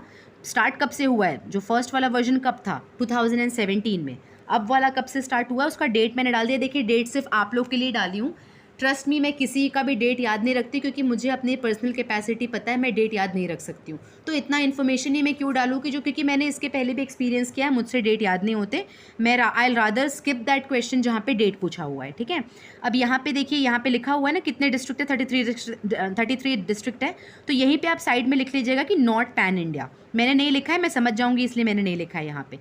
अब अगेन आज़ादी का अमृत महोत्सव आपको बार बार सुनने में आएगा, लिखना पड़ेगा, तो मैंने उसको ऑलरेडी शॉर्ट फॉर्म यहाँ पे बना लिया है। तो जब भी मैं AAMU देखती हूँ तो उसका मतलब होता है आज़ादी का अमृत महोत्सव। फर्स्ट राउंड में कितने डिस्ट्रिक्ट कवर होंगे, 11 डिस्ट्रिक्ट। सेकेंड राउंड में 22 डिस्ट्रिक्ट, ठीक है। इसका मेन फोकस क्या है कि रूटीन इम्यूनाइजेशन के ऊपर है, अनवैक्सीनेटेड को लेके। C मतलब चिल्ड्रन, PW मतलब प्रेग्नेंट वुमेन, चिल्ड्रन में भी अप टू 2 ईयर्स। ऐसे अपने शॉर्ट फॉर्म में लिखिए जो आपको समझ में आ जाए, ठीक है। और सेकंड क्या है इसका फोकस, सेकंड फोकस ये है कि पेसअप करना है इस प्रोग्राम को, है ना। तो ये जो मिशन इंद्रधनुष था इतनी छोटी सी जगह में मेरा आ गया। तो अब उसके बाद की जो न्यूज़ है ये गोवर्धन प्लांट वाली है, जो इंदौर में लगी है, ठीक है। इतना सारा न्यूज़ है यहाँ पे। और अगर मेरे नोट्स देखेंगे गोवर्धन को लेके तो इतना सा नोट्स है, बस बिल्कुल कॉम्पैक्ट, है ना। तो मेरा बस अगर इसमें वर्ड्स गिनने जाएं तो मैंने जितने वर्ड्स लिखे हैं वो 10 to 15% में आ गए हैं। यही तो ग्राउंड रूल होता है ना, यही तो थंब रूल होता है अपना नोट्स बनाने का, कि you have to consolidate your notes 10 to, उसको रिड्यूस करना है कितने, 10 to 15% टाइप के। तो देखिए गोवर्धन में मैंने क्या लिखा है, इंदौर लिखा है, दैट्स इट। लिखने की ज़रूरत नहीं है कहाँ खोला, सिर्फ इंदौर। डेट मैंने लिख दिया है, ये सिर्फ आपको दिखाने के लिए, मैं डेट याद नहीं रखूँगी। फिर ये है क्या चीज़, ये कुछ नहीं है, वेस्ट टू बायो CNG बनाने के लिए प्लांट है ये, ठीक है। किसके अंदर आता है, स्वच्छ भारत अर्बन के अंदर आता है, ओके। इसका टारगेट क्या है, इसका मिशन क्या है, गार्बेज फ्री सिटीज़ मिशन है इसका। PPP मोड है, ठीक है। स्पेशल व्हीकल पर्पस जो है उसका नाम क्या है, जो इसको कैरी आउट करेगा प्रोग्राम को, उसका नाम है Indore clean energy private limited. बहुत इंपॉर्टेंट नहीं है पर भी मैंने लिख लिया है। अच्छा, इसमें ये वाला टारगेट आपका पूछ सकता है स्टेटमेंट के रूप में, तो इसको बस ध्यान में रखिएगा कि डेली एवरी डे कितने को ट्रीट करेगा, 550 टन ऑफ वेस्ट, जो वेट वेस्ट है उसको ये ट्रीट करेगा। और पर डे इससे हम क्या बनाएंगे, 17,000 किलोग्राम्स ऑफ CNG बनाने वाले हैं। इसके साथ साथ में 100 टन्स हमको कंपोस्ट निकलेगा, ऑर्गेनिक कंपोस्ट हम जब ये ट्रीटमेंट करेंगे ना उससे निकलेगा। तो ये हमारा नोट है। इसके अलावा ये जो गोवर्धन प्लांट है ये किसके अंडर है ये स्कीम, तो गोवर्धन स्कीम को भी एक बार यहाँ पे रिवाइज कर लीजिएगा। तो अगेन इंग्लिश मीडियम वाले क्या करेंगे, गोवर्धन यंत्र को आप गूगल में डालिए, उसके बाद में उसके आगे UPSC लगाइए। जैसे आप UPSC लगाते हैं तो आपको जो भी UPSC वाले जो वेबसाइट्स है वहाँ से आप इस न्यूज़ को कवर कर लीजिए। उसके बाद आके बस यहाँ पे एक बार ग्लांस कर लीजिएगा कि कुछ इन्फॉर्मेशन मिस तो नहीं हो गई, तो यहाँ से आप अपने नोट्स को अपडेट कर लीजिए, है ना। वैसे ही अगर आप नीचे जाते हैं, मैं सब कुछ तो नहीं बता रही हूँ, अब तो आपको समझ में आ गया कि मेरे ये नेक्स्ट टॉपिक स्माइल से रिलेटेड है। तो देखिए इतने सारा इसमें लिखा हुआ है, ये न्यूज़ इतनी सारी है ना। इसको मैंने इतने से मैं कवर कर लिया, इतना सा है बस मेरा छोटा सा, ठीक है, नोट्स के रूप में। तो इसलिए मैं नोट्स बनाना प्रेफर करती हूँ। अगेन आपके ऊपर है, आप चाहे तो यहीं पे मार्कर से आप मार्क कर सकते हैं और इसी बुक को ले जाइए रिवीजन करने के लिए। करंट अफेयर्स के लिए आपको क्या करना है ये आपकी पर्सनल कॉल है। मैं नोट्स बनाती हूँ, अब मैं आपको बताती हूँ मैं नोट्स क्यों बनाती हूँ। जो 2 पेज थे ना, ये 2 पेज की जो करंट अफेयर्स की न्यूज़ है ना, वो मेरी इतने में कवर हो गई। देखिए A4 साइज शीट है ना, उसकी इतने में ही कवर हो गई। अभी भी इतना पेज बचा है मेरा, इतने से पेज में मैं 2 न्यूज़ और कवर कर लूँगी, मतलब 1.5 पेज जो होगा करंट अफेयर्स में यहाँ पे कवर कर लूँगी। इसके अलावा ये तो मैंने बहुत फेयर तरीके से नोट्स बनाए हैं आप लोग को दिखाने के लिए। जनरली मैं A4 साइज़ के 4 हिस्से करती हूँ। अभी तो यहाँ पे 3 कॉलम दिख रहा है ना आपको, मैं जनरली यहाँ पे ऐसे 4 या 5 करती हूँ और छोटे अक्षरों में लिखती हूँ, ताकि जो मेरा एक A4 साइज़ का 1 साइड हो ना, वहाँ पे कम से कम मैं 4 पन्ने की इन्फॉर्मेशन कवर कर लूँ, ये मेरा एम रहता है, ठीक है। अब जो अगला सवाल है कि क्या सारे मतलब करंट अफेयर की पूरी बुक को हमको नोट्स बनाना है, नहीं। देखिए ये जो नेशनल न्यूज़ है, जो बड़ी बड़ी न्यूज़ वो न्यूज़ जिसका टॉपिक स्टार्ट होता है और उसके बारे में 1000 वर्ड में एक्सप्लेन किया गया है ना। जैसे ये टॉपिक स्टार्ट हुआ अटल टनल वाला, उसके लिए अगर आप न्यूज़ पढ़ेंगे तो देखिए यहाँ पे 700-800 वर्ड का जो न्यूज़ है, इनके ना आपको कॉम्पैक्ट करके नोट्स बनाने हैं। बट अगर आप अब उसके बाद में जब आप जाते हैं दूसरे, अब जैसे ये वाला हो गया जो अवार्ड्स की बात हुई है ना, सो नोट्स किसके बनाने हैं, जिसका टॉपिक दिया हुआ है और उस टॉपिक से रिलेटेड मोर देन 500 से 800 वर्ड में उस टॉपिक को एक्सप्लेन किया है, इसके आपको नोट्स बनाने हैं। फिर अगर आप इसी बुक के आगे जाएंगे तो उसमें से एक टॉपिक आता है ये वाला, जिसमें हमको जो डेज़ होते हैं ना, इंटरनेशनल एंड नेशनल डेज़, वो डेज़ के डेट हमको लिस्ट किए जा रहे हैं अलॉन्ग विथ उनके थीम।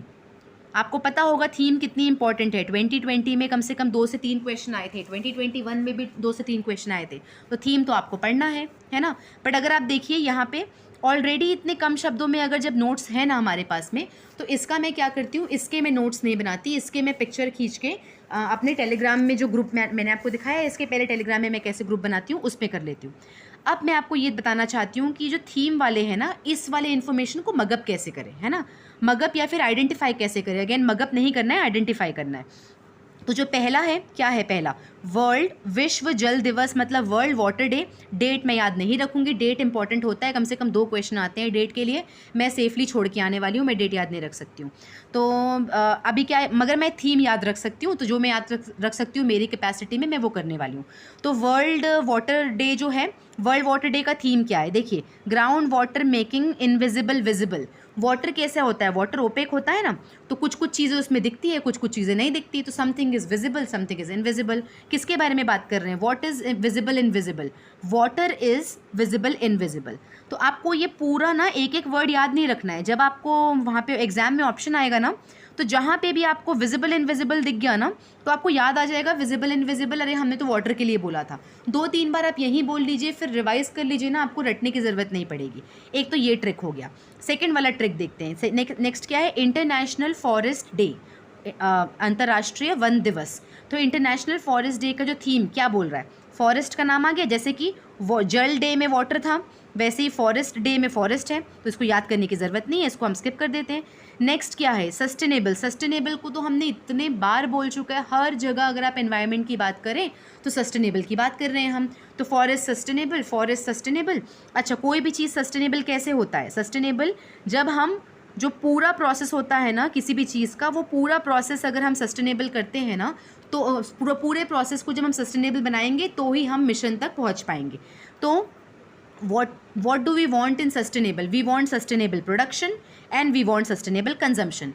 सिर्फ सस्टेनेबल प्रोडक्शन करेंगे, सस्टेनेबल कंजम्पशन नहीं करेंगे, तो हमारे फॉरेस्ट बचने नहीं वाले। अगर इस तरीके से आपने कोई कहानी बना ली, तो अब आप मुझे बताइए, जब आप दोबारा रिवाइज करिएगा इन दोनों को, आप देखिएगा आपको ना ये जो थीम्स है आपको याद हो गई होगी। ठीक है, तो फॉरेस्ट की थीम क्या थी, फॉरेस्ट सस्टेनेबल। सस्टेनेबल कब होगा, जब प्रोडक्शन भी सस्टेनेबल होगा, कंजम्पशन भी सस्टेनेबल होगा। ठीक है, थर्ड वाला मैं कैसे याद करूँगी, वैक्सीन फॉर ऑल। ये क्या था, राष्ट्रीय मतलब नेशनल होता है, नेशनल टीकाकरण दिवस मतलब राष्ट्रीय वैक्सीनेशन डे। तो अगर आपको पता होगा यहाँ पे इसका थीम क्या है, वैक्सीन्स वर्क्स फॉर ऑल, है ना, इट वर्क फॉर ऑल। तो आपको पता होगा कि वैक्सीन को लेकर ऑपोजिशन ने बहुत नेगेटिविटी फैलाई थी, तो इनिशियली बहुत रिलक्टेंस था लोगों के बीच में कि वैक्सीन लगाया ना लगाए। तो मोदी गवर्नमेंट को अगर पॉजिटिव इस नैरेटिव को चेंज करना होगा तो वो क्या करेंगे, थीम इस तरीके से बनाएंगे कि लोगों को इंस्पिरेशन मिल सके कि जाओ वैक्सीन लगाओ। तो हमने क्या किया, उन्होंने ये अपॉर्चुनिटी का इस्तेमाल किया, नेशनल टीकाकरण दिवस को क्या बोला, एक मैसेज पहुंचाया कि भैया वैक्सीन जाइए लगाइए, vaccine works for all, go vaccine लगाइए, वैक्सीन वर्क्स फॉर ऑल। ठीक है, ऐसा अगर मैंने बोल लिया तो आपको बाद में याद हो जाएगा। नेक्स्ट क्या है, विश्व उपभोक्ता अधिकार दिवस। ये कंज्यूमर अधिकार मतलब राइट्स होता है, तो कंज्यूमर राइट्स डे की बात कर रहा है यहाँ पे, है ना। तो देखिए, जो भी कंज्यूमर है, जब से लॉकडाउन वगैरह लगा है तो हम डिजिटल पेमेंट बहुत ज़्यादा करने लग गए हैं। तो व्हाट वी वांट, हमें अभी लॉकडाउन के लिए पैसे चाहिए, we want finance, but we want finance in a digital manner but in a fair way. हम अनफेयर प्रैक्टिस नहीं चाहते। व्हाट वी वांट फाइनेंस जो कि डिजिटल माध्यम से हो और फेयर प्रैक्टिस हो। तो लाइक दैट आपको किडनी हेल्थ फॉर ऑल, देखिए यहाँ पे भी फॉर ऑल है, health for all, kidney health for all, vaccines works for all, तो फॉर ऑल देख लीजिए, है ना, 2-3 बार आप देख लेंगे तो यहीं पे जब वहाँ जाएंगे तो आप आइडेंटिफाई कर पाएंगे। वैसे ही आप जेंडर इक्वालिटी को भी देख लीजिए, जहाँ पे विमेन डे की बात आती है तो अगेन विमेन की बात आ रही है तो वहाँ पे जेंडर इक्वालिटी की बात आएगी। सस्टेनेबल है ना, फिर से आ गया ये वर्ड सस्टेनेबल टुमारो के लिए अगर हमको कल सस्टेनेबल बनाना है तो हमको जेंडर इक्वालिटी लानी पड़ेगी। तो लाइक दैट जब भी आप ऐसे इन्फॉर्मेशन को पढ़िए वहीं के वहीं आप कुछ कहानी कुछ तरीके से इस तरीके से उस इन्फॉर्मेशन को देखिए। अभी जो आपने सुना ना ये आप टेस्ट करके देख लीजिएगा, मे बी आपको सेंस नहीं बना होगा जब मैं आपको ये स्टोरी बता रही होंगी। आप एक बार बुक बंद करिए, 30 मिनट्स के लिए कहीं और या कुछ और पढ़ लीजिए या घूम के आइए, फिर इस पन्ने को ओपन करिएगा। आप देखेंगे कि जितने भी हमने स्टोरीज सुनी है ना उसमें से आपको 80 से 90% चीज़ें ऑलरेडी मगअप हो चुकी है without you being mugging up anything. अब जब भी आप इन्फॉर्मेशन के साथ बैठिए, थोड़ा बैठिए, उससे बात करिए, है ना। जैसे कि ये वाली लाइन, इससे बात करिए ना, आपकी फॉरेस्ट है, सस्टेनेबल है, प्रोडक्शन भी चाहिए, कंजम्पशन भी चाहिए। जब ये आप करते हैं ना तो आपके लिए चीज़ें बहुत आसान हो जाती हैं। बट ये आपको हमेशा नहीं करना पड़ेगा, बस जब फर्स्ट रीडिंग कर रहे हैं ना उसमें आप थोड़ा टाइम दे के कर लीजिए। ये करने के बाद ना आपको ऑलरेडी बस आप पन्ना देखेंगे ना आपको फटाफट याद आ जाएगा, आप ग्लैंस करके आगे बढ़ते जाएंगे। अब लास्ट क्वेश्चन है कि रिवीजन स्ट्रैटेजी क्या हो, हम करंट अफेयर्स को रिवाइज कैसे करें। कुछ नहीं, एक बार जब 1 से लेके लास्ट पन्ना तक एक बुक पढ़िए, आय दृष्टि जैसे आती है वैसे ही आप जो इन्फॉर्मेशन बच गई है वो इन्फॉर्मेशन को उसका नोट्स बनाइए या तो आपको कहीं पे साइड करके रखिए उसको। टेस्ट सीरीज़ से आप जितने भी टेस्ट सीरीज़ आ चुकी है मार्केट में बस आप ले लीजिए, इसको भी कर लीजिए। तो देखिए आज जो डेट है तो अगर आप 21 से 31 तक दिन का 2 घंटा भी अगर करंट अफेयर्स को देते हैं तो एक पूरी बुक आप कवर कर सकते हैं। कोई वीडियोस भी देख सकते हैं और वो टेस्ट सीरीज़ वाला भी कवर कर सकते हैं। ट्रस्ट मी बहुत जल्दी ख़त्म होता है, बहुत सारे चीज़ें करना नहीं पड़ता। उसके बाद में आई थिंक बाय 3 या 4 तारीख तक आई दृष्टि आएगी, बहुत जल्दी नहीं आएगी। डो नॉट एक्सपेक्ट कि आई दृष्टि बहुत जल्दी आने वाली है। 3 या 4 तारीख को जब आई दृष्टि आएगी ना उसके बाद में जो बचे हुए करंट अफेयर्स इन्फॉर्मेशन है निशान सर के साथ में या फिर किसी और वीडियो के माध्यम से साइड बाय साइड उसको कवर करते जाइए। क्योंकि अभी ना आप देखेंगे जब आप इस तरीके से जब टेस्ट सीरीज़ से आपने करंट अफेयर्स कवर कर लिया और कोई घटना सार या फिर आप जो पॉइंटर की बुक ले लीजिए या फिर कोई और माध्यम से या फिर प्रति दृष्टि से जब आपने करंट अफेयर कवर किया होगा ना तो आप ये देखेंगे कि 70% आप कवर कर चुके हैं। 30% जो है ना करंट अफेयर का इन्फॉर्मेशन बस उसको आपको आई दृष्टि से आपको कवर करना है। ये कर लिया, उसके बाद में जो आपका जो आई दृष्टि है ये आपका 10th तक कवर हो जाएगा। ठीक है, 10th ऑफ मई की बात कर रही हूँ मैं। ठीक है, 6 दिन, अगर 4 तारीख को आती है तो 6 दिन मिलेगा आपको, अगर 5 तारीख को आती है तो ये 11th तक कवर होगा। 6 days are more than enough to cover 1 book current affairs की। द रीज़न मैं आप लोग को ऑलरेडी बाकी सब्जेक्ट्स के नोट्स बनाने बोल रही हूँ वो इसलिए ताकि जैसे ये बुक आती है हम सेफली 3 से 4 दिन सिर्फ करंट अफेयर्स को दे सकें, है ना। That is the only reason कि हम अपना जो स्टैटिक वाला पोर्शन है वो लास्ट टाइम के लिए नहीं छोड़ रहे हैं, हम स्टैटिक इसी मंथ कवर करने की पूरा प्रयास कर रहे हैं, है ना। मान लो अगर अपना आई दृष्टि आती है 10 तारीख को तो 10 तारीख से 6 दिन तक 16th तक, तो बाय सेफली 16th तक आपका सारा करंट अफेयर्स सारा कुछ एक जगह पे रेडी है। अब बस आपको रिवाइज़ करना है। तो रिविज़न भी कैसे करेंगे, देखिए आपको ना पहले पन्ना जो भी आपका नोट्स होगा वहाँ से लास्ट पन्ने का जो नोट्स होगा ना बस आप साफ साफ रीड करते जाइए, कुछ मत करिए, बस रीड करते जाइए। आपको ये रीडिंग ना 3 बार करनी है नोट्स की, मैं बुक की रीडिंग नहीं बोल रही हूँ, इसमें हमने ऑलरेडी कंसोलिडेट कर चुके हैं ना, बहुत सारे अनइम्पॉर्टेंट इन्फॉर्मेशन को हमने हटा दिया है। तो जो भी हमारे नोट्स हैं ना उस नोट्स की 3 बार आपको पहले पन्ने से लेके आखिरी पन्ने तक बस रीड करते जाना है। उसके बाद ये जो रीडिंग होगी ना आप देखेंगे कि 3 या 4 दिन में आपकी ये रीडिंग कंप्लीट हो जाएगी। तो एग्जाम्पल के तौर पे जब अगर 16th ऑफ मई की बात कर रही हूँ, 16th को हमारा आई दृष्टि बाकी सारे इन्फॉर्मेशन सारा करंट अफेयर के नोट्स कंप्लीट होते हैं। ठीक है, उसके बाद में हम 3 रीडिंग लगाते हैं 4 दिन में, तो 20th तक हम 3 बार रीडिंग लगा लेते हैं। इसके बाद आप देखेंगे कि जो 3 बार आपने रीड किया है ना उसमें से 50 से 55% बिना कोशिश किए आपको ऑलरेडी मगअप हो चुका है। उसके बाद मैं ये मेरी स्ट्रैटेजी है, मैं क्या करती हूँ, जो 4th रीडिंग कर रही थी ना अपने करंट अफेयर्स की, तो जो इन्फॉर्मेशन मुझे याद हो गई है, जैसे कि वो 13 डिस्ट्रिक्ट तो बाय नाउ मुझे याद होंगे उसको मैं ना बिल्कुल पेंसिल से ऐसा कट कर देती हूँ। कट करने के बाद मैं दोबारा उस इन्फॉर्मेशन को नहीं पढ़ती। तो जो इन्फॉर्मेशन मैं आंख बंद करके याद कर पा रही हूँ उसको मैं कट कर ली। तो जब मैं 4th टाइम रीडिंग करूँगी ना, मेरे को जो इन्फॉर्मेशन याद होती गई वो कट होता गया। तो मेरा जो, अगर मैंने 40 या 50 पेज के नोट्स बनाए हैं ना, तो 4th रीडिंग आते आते ये 50 पेज ना शॉर्ट हो जाता है 25 पेज तक। फिर उसके बाद में एग्ज़ाम के 2 दिन पहले तक ना सिर्फ 15 पेज बच जाता है पढ़ने के लिए मुश्किल से। तो करंट अफेयर्स आपका 2 घंटे में आखिरी दिन पे, मान लो अगर 12 तारीख को पेपर है ना, तो आप 11 तारीख को मॉर्निंग भी अगर बैठते हैं 8 बजे सुबह, तो 8 से 11 या 12 मैक्सिमम तक ना पूरा करंट अफेयर्स आप रिवाइज़ कर लेंगे। अच्छा, ये तो बहुत बड़ी बड़ी बातें हो गई है ना। हो सकता है कि यार किसी की भी लाइफ में कोई भी इमरजेंसी आती है, किसी की रीडिंग स्पीड कम होगी, है ना। तो जितनी भी हमने बात करी है, जितनी भी हमने चर्चा करी है, अगर आप इसके 80% भी करीब पहुंच जाते हैं ना, तो आप सेफ़ हैं करंट अफेयर्स को लेके। आप वहाँ पे 28 क्वेश्चन करेक्ट करके आएंगे।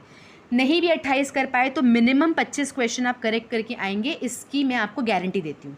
इसके बाद भी आपको क्या करना है, जितना मैंने आपको बोला है वो कोशिश करिए, ठीक है। आज 21 है ना।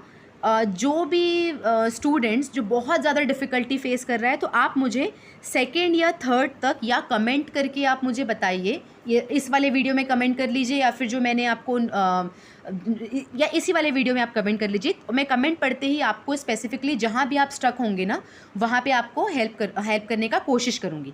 अगेन, ये जितना भी मैंने आपको बताया है, डिस्क्लेमर मैं रिपीट करती हूँ, मैं कोई भी एक्सपर्ट नहीं हूँ। ये मेरा लास्ट ईयर का एक्सपीरियंस है और मेरे गुरुजन जो मेरे को बताए हैं उनका इन्फॉर्मेशन मैं आपको ला के दे रही हूँ। अगर 1000 लोग इस एग्ज़ाम को क्लियर करते हैं या फिर 600 लोग इस एग्ज़ाम को क्लियर करते हैं, तो trust me, there are 600 ways of clearing this examination. अगर मैं इन बुक्स को आपको रेफ़र करने बोल रही हूँ, हो सकता है इनको ना पढ़ के कोई आप डिफरेंट 7th एक बुक निकाल लें, उसको पढ़ें, उसके बाद भी आप ये एग्ज़ाम को क्लियर कर सकते हैं। सिर्फ आपके पास में एक पर्टिकुलर स्ट्रैटेजी होनी चाहिए।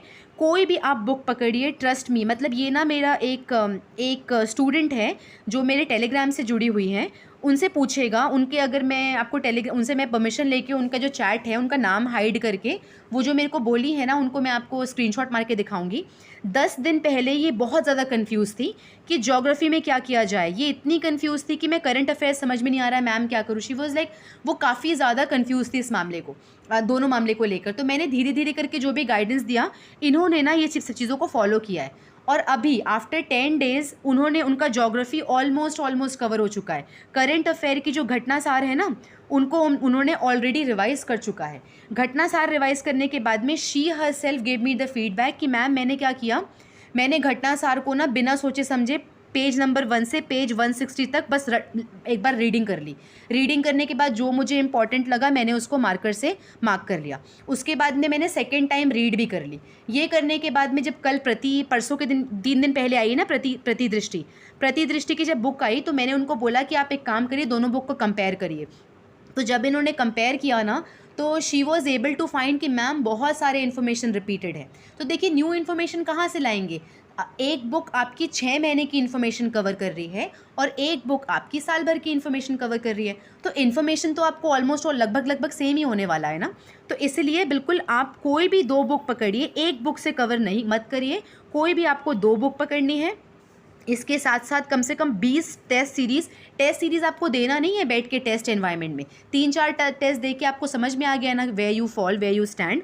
उसके बाद में जो बाकी टेस्ट सीरीज़ का जो विश्लेषण होता है ना, जिसकी एनालिसिस होती है, उसमें से आप जो करंट अफेयर के क्वेश्चंस है ना, बस उसको देखते जाइए और उसके नोट्स आप साइड बाय साइड बनाते जाइए। अगर आपने इतना काम कर दिया ना, मोर देन इनफ है। इसमें भी इन 2 बुक में से एक बुक तो आई दृष्टि ही बोल रही हूँ जो आपको अगले महीने कवर करनी है। तो this is all I know about current affairs. हो सकता है कि अभी भी कुछ 1-2 इन्फॉर्मेशन मैंने मिस कर दी होगी।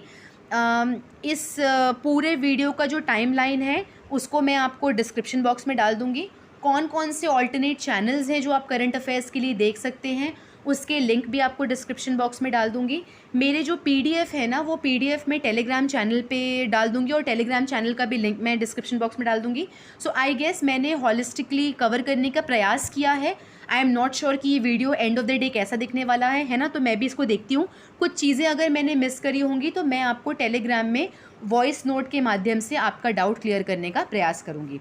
I wish you all the best. बहुत ईजी है, एक बार आप बुक लेके बैठिए, ट्रस्ट मी, करंट अफेयर्स आपका हो गया ना, आप इतने कंफर्टेबल पोजीशन पे खड़े होंगे एंड हो सकता है कि आप ये एग्ज़ाम ज़रूर क्लियर करें।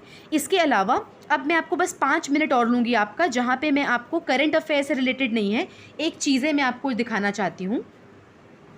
अब मैं आपको प्रैक्टिकल चीज़ें दिखाती हूँ, ठीक है। जैसे पॉलिटी में ये अप्रॉक्सीमेट नंबर ऑफ़ क्वेश्चन है, इसमें +-5 कर लेंगे हम, ठीक है। लास्ट 10 साल का अगर हम एनालिसिस करते हैं तो इसी के अप्रॉक्सीमेटली नंबर ऑफ़ क्वेश्चन आते हैं। पॉलिटी हमने कवर कर ली घटना चक्र से।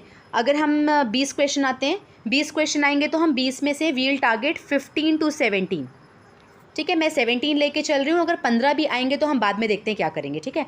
फिलहाल 17 देखते हैं। 17 आया। ज्योग्राफी जो हमने अभी कवर करने वाले हैं, देखिए होता क्या है कि ये जो क्वेश्चंस हैं, ये जो सब्जेक्ट्स हैं, polity, geography, science and environment, इसमें ना बस पढ़ने की दिक्कत होती है। अगर हमने एक बार पढ़ाई करी और उसके 2 बार रिवीजन किया, कहने का मतलब है अगर हमने उस सब्जेक्ट को, उस इन्फॉर्मेशन को 3 बार पढ़ लिया ना, तो जो नंबर ऑफ़ राइट क्वेश्चन करने की जो चांसेस है ना वो बहुत बढ़ जाते हैं। आप खुद करके देखिएगा, आप ना number of questions polity, geography, science, environment में ना बहुत ही कम मिस्टेक करेंगे। लाइकवाइज करंट अफेयर्स भी एक ऐसा सब्जेक्ट है जहाँ पे मिस्टेक होने का स्कोप ना बहुत कम रहता है। अगर इन्फॉर्मेशन कितना फैक्चुअल रहता है, अगर फैक्ट्स पता है तो वो राइट होने वाले हैं, फैक्ट्स नहीं पता तो आप ऐसे भी नहीं छूने वाले उन क्वेश्चंस को, है ना। तो हो क्या जाता है, तो आपको पॉलिटी में अगर 20 क्वेश्चन पूछ रहे हैं तो 17 नंबर मिला आपको, समझ लो, ठीक है। जियो में भी सेम, साइंस में भी सेम, ठीक है। एनवायरनमेंट में 10 क्वेश्चन आते हैं अप्रॉक्सीमेटली, 10 में से अगर आपने 7 करेक्ट किया। करंट अफेयर्स में 35 आते हैं, 35 में अभी भी मैं 28 टारगेट कर रही हूँ, ठीक है। फिर बच जाता है इकोनॉमिक्स, अदर्स, जिसको हम कहीं और कैटेगराइज नहीं कर पा रहे, और वो मिसलेनियस वाले वीडियो जहाँ पे ऑल द डेटास पूछने वाले हैं, अर्बनाइजेशन, सेंसेस, इसका उसका जो ऊपर ऊपर की इन्फॉर्मेशन आती है ना, जिसके हमें वीडियोस देखने हैं स्टडी फॉर सिविल सर्विसेज के, जो मैं आपको बाद में भेजने वाली हूँ, वो ना अप्रॉक्सीमेटली 20 क्वेश्चन आते हैं। तो उसमें से ना मैं 15 मार्क कर रही हूँ, 15 से और कम 2-3 क्वेश्चन और कम कर लीजिए आप यहाँ से, ठीक है। और हिस्ट्री से आते हैं 20 क्वेश्चन, इस 20 में से भी 10 से 12 क्वेश्चन मॉडर्न से आते हैं, ठीक है। 10 से 12 क्वेश्चन मॉडर्न से आते हैं। तो अब देख लीजिए मैं क्या बोल रही हूँ यहाँ पे, कि अगर आप पॉलिटी में 17 क्वेश्चंस करेक्ट करते हैं, ज्योग्राफी में 17, साइंस में 17, एनवायरनमेंट में 7, करंट अफेयर में 28, इकोनॉमिक्स को जो मिसलेनियस वाला है, जो 20 क्वेश्चन आने वाले हैं, उसमें से अगर 15 करते हैं, और हिस्ट्री में से एक भी क्वेश्चन नहीं करते हैं, तो तब भी आप 101 नंबर लेके आ रहे हैं, 101 क्वेश्चन आप करेक्ट कर रहे हैं। इसके अलावा अगर आप माइनस कर देते हैं, मान लो 17 क्वेश्चन की जगह आप 15 क्वेश्चन कर रहे हैं, तो -2 -2 -2, 6 नंबर यहाँ से कम कर लीजिए, यहाँ से 1 कम कर लीजिए, -1, यहाँ से -2 कर लीजिए, यहाँ से फिर से -1 या 2 कर लीजिए। तो कहने का मतलब है आप 12 नंबर और कम कर लीजिए। तो अगर आप 101 क्वेश्चन में से अगर 12 नंबर भी कम कर देते हैं, तब भी आप बहुत सेफली खड़े हो जाते हैं, है ना। यहाँ पे तो मैंने हिस्ट्री का एक भी क्वेश्चन आपसे मार्क नहीं कराया है।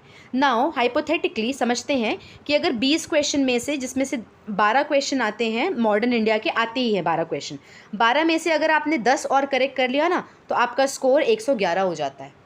तो आप समझ रहे हैं जब मैं आपको बोल रही हूँ कि आप पढ़िए पॉलिटी, ज्योग्राफी, साइंस, एनवायरनमेंट आप सबसे पहले कवर करिए, करंट अफेयर पे आप फोकस करिए। इतना कर लेंगे, वीडियो तो आपको दिखवाऊंगी ही मैं, जैसी वीडियो आएंगे सब देखेंगे, हम सब एक साथ देखेंगे वीडियो को, है ना। वो वीडियो को देखेंगे भी, I will try my level best कि मैं आप लोग को रटवाने की भी कोशिश करूँ, जो मैं रटने वाला जो ट्रिक होगा वो रटेंगे, है ना। तो यार हमारे अच्छे नंबर कैसे नहीं आएंगे, आप मेरे को बताइए। दी ओनली थिंग इज़ कि अब आप बुक पढ़ना पड़ेगा, इंग्लिश मीडियम वालों को हिंदी वर्ड्स पढ़ने पड़ेंगे, जो भी अपने दिमाग की जो लिमिटेशन है ना, उस दिमाग के लिमिटेशंस को हटा दीजिए। आय दृष्टि और घटना सार से ही इंग्लिश मीडियम वाले पढ़िए, टॉपिक देखिए ना, टॉपिक देखिए, गूगल करिए। हो सकता है कि हिंदी मीडियम वाले उस बुक को पढ़ने में 5 दिन लगा रहे हैं, आपको 7 दिन लग जाए, क्या फ़र्क पड़ता है। ऑल वी नीड इज़ कि हमारा अगर 10 तारीख तक अगर हमको कवर करना है, 10 जून तक अगर कवर करना है, तो हमारा टारगेट होना चाहिए कि हम 20 मई तक पूरे नोट्स के साथ में और एक या 2 रीडिंग के साथ में हम खड़े रहें। ऐसा अगर करते हैं ना, तो 20 दिन में अगर नोट्स वगैरह सब रेडी हैं, ज़रूरी नहीं है हैंड रिटन नोट्स, आप ये स्पीच टू टेक्स्ट यूज़ करिए ना, आप उस जल्दी नोट्स बनते हैं। उसके साथ में अगर आप खड़े हैं ना, तो आप 20 दिन में trust me on this, 20 days में आप नई करके 4 to 5 रिविज़न मैं आपको करवाऊँगी, रिविज़न हो जाता है। और ये आपको मैं बहुत ही प्रैक्टिकल टारगेट दे रही हूँ कि इतना करिए ना, इसमें से आप 2 क्वेश्चन और कम कर लीजिए। अगर आपका ढंग से प्रिपेयर नहीं हुआ है तो आप 2 क्वेश्चन और कम करके देखिएगा कि ये बहुत ईजिली अचीवेबल है। सॉरी, ये जो लास्ट वाला पोर्शन था वो करंट अफेयर से रिलेटेड नहीं था, पर भी मुझे आपको बताना था कि हम कितने क्लोज आ गए हैं एग्ज़ाम क्लियर करने के, क्योंकि हमने ऑलरेडी ज्योग्राफी, साइंस और पॉलिटी कवर कर दिया है।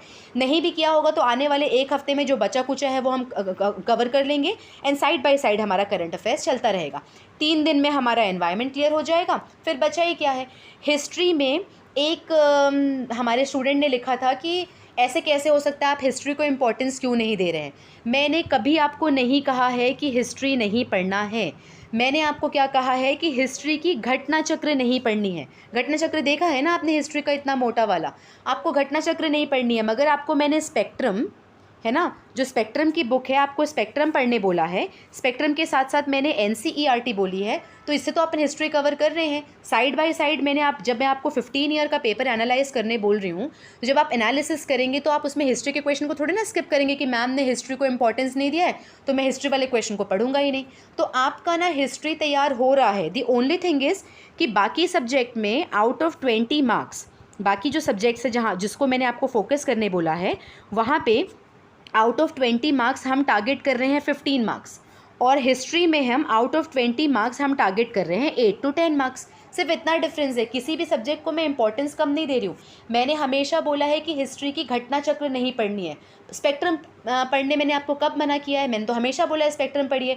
मैंने अपने स्ट्रैटेजी वाले वीडियो में आपको सबसे पहले यही बात बोली है कि NCERT आपको सबसे पहले पढ़नी है। 5 दिन लगाइए और NCERT पढ़ लीजिए 9 to 12 की हिस्ट्री की। आपको बोला है ना, अगर नहीं याद है तो आप प्लीज़ वो वीडियोस जाके देखिएगा। तो ऐसा नहीं है कि हम हिस्ट्री में कोई मार्क्स नहीं लाने वाले। दी ओनली थिंग इज़, क्योंकि हम उसमें उसको पढ़ाई थोड़ी कम कर रहे हैं, तो रादर देन एक्सपेक्टिंग 50 मार्क्स हम वहाँ से 8 मार्क्स एक्सपेक्ट कर रहे हैं। That is all I am saying. I hope ये आपके लिए यूज़फुल रहा होगा। कुछ भी डाउट हो, कहीं भी मैंने मिस कर दिया होगा, कमेंट सेक्शन में डालिए, मैं आपको रिप्लाई ज़रूर करूँगी। I wish you all the best. जय हिंद।